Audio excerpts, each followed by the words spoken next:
Welcome to This Explainer. Today, we're diving into a psychological and spiritual concept that is, honestly, a total game changer. We are talking about the immense, absolute liberation that comes with true servitude to the Creator. It's a complete paradigm shift.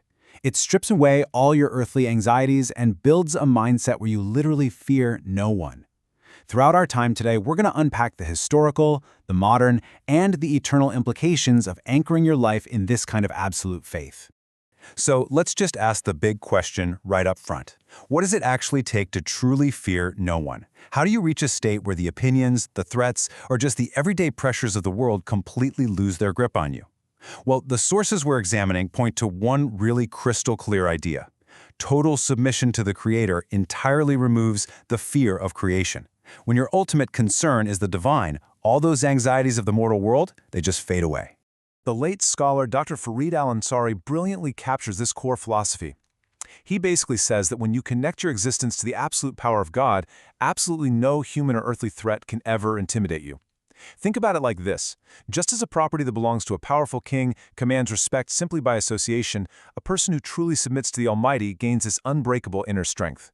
Because you are anchored to the ultimate power, you literally fear nothing else. Part 1. The Fearless Historical Lion. Let's look at how this plays out in real life by checking out a true historical powerhouse, Sa'd ibn Abi Waqqas. This guy was fundamentally fearless. He was actually known as the lion in his claws. And his courage wasn't just on the battlefield, it was deeply spiritual. When he first embraced Islam, his own mother tried to emotionally blackmail him. She went on a hunger strike, swearing she would literally starve herself to death unless he abandoned his faith. But Sa'd was completely unshaken by it. He famously told her that even if she had 100 souls and lost them one by one in protest, he would never give up his faith. His fear of God massively outweighed any fear of societal or familial judgment. And his track record is just mind-blowing. He was the first person to shoot an arrow in defense of early Islam. Fast forward a bit, and he's commanding the monumental Battle of Qadisiyah. Now get this, he was covered in severe, painful boils, so sick he had to direct his troops from a balcony, but he still led them. And perhaps the wildest part? During a critical campaign, he accomplished the impossible by marching his entire army straight across the raging, flooded Tigris River. History actually records that they crossed the roaring water without losing a single soldier, guided purely by their unwavering trust in God. To put that fearlessness into perspective, let's look at the Battle of Qadisiyah. The sheer contrast here is absolutely staggering.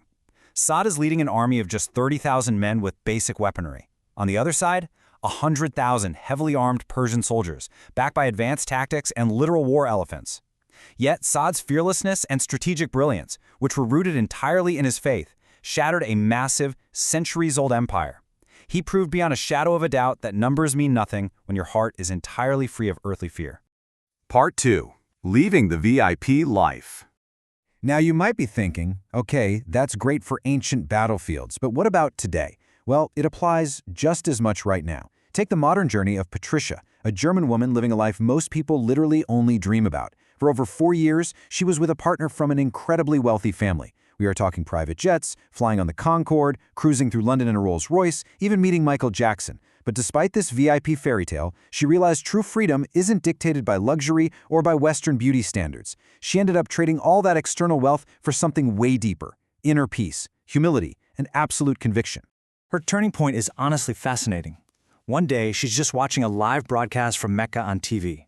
The Imam, Sheikh al-Sudais, was leading the prayer and started weeping out of just deep, profound reverence for God.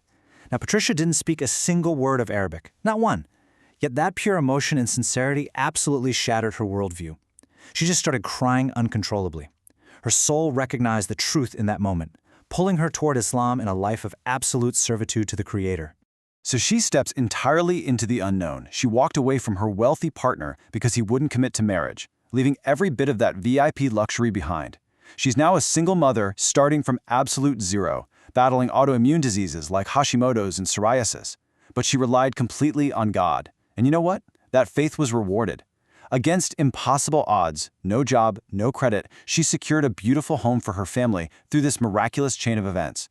Eventually, she even healed her own body by studying holistic health and trusting in the body's divine design.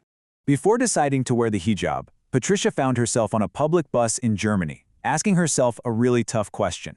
She was terrified of racism and judgment, right? But then she realized, why on earth should she be afraid of putting a piece of cloth on her head just because of what mortals might say, when her true relationship was with God? She chose to fear no one but the Creator. And the very moment she made that decision, she felt this profound, unshakable sense of completeness and peace.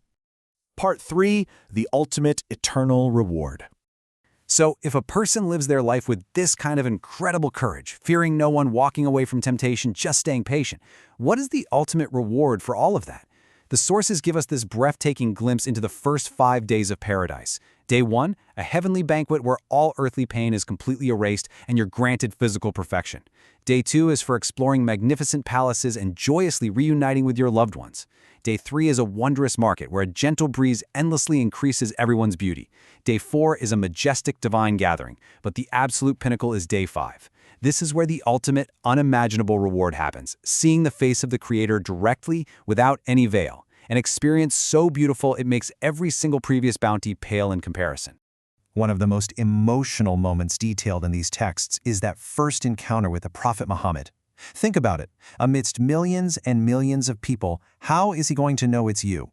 The sources say he will recognize you instantly by the radiant light shining from your face and limbs. Those are the eternal marks of your daily ablution, your wudu.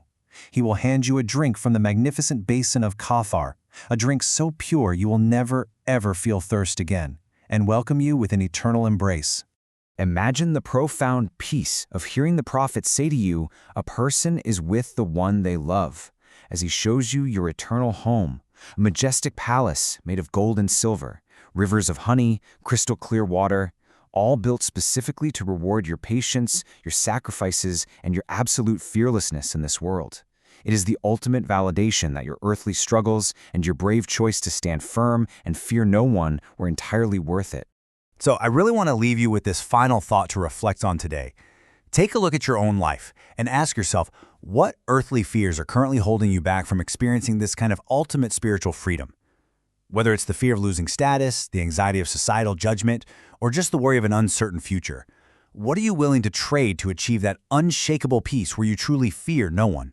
If you found this explainer valuable and want to keep exploring fascinating concepts and profound sources with us, please make sure to hit that subscribe and follow button right now. It really helps us out, and it ensures you never miss out on our future content. Thank you so much for joining me to explore what it means to fear no one, and I'll see you in the next one.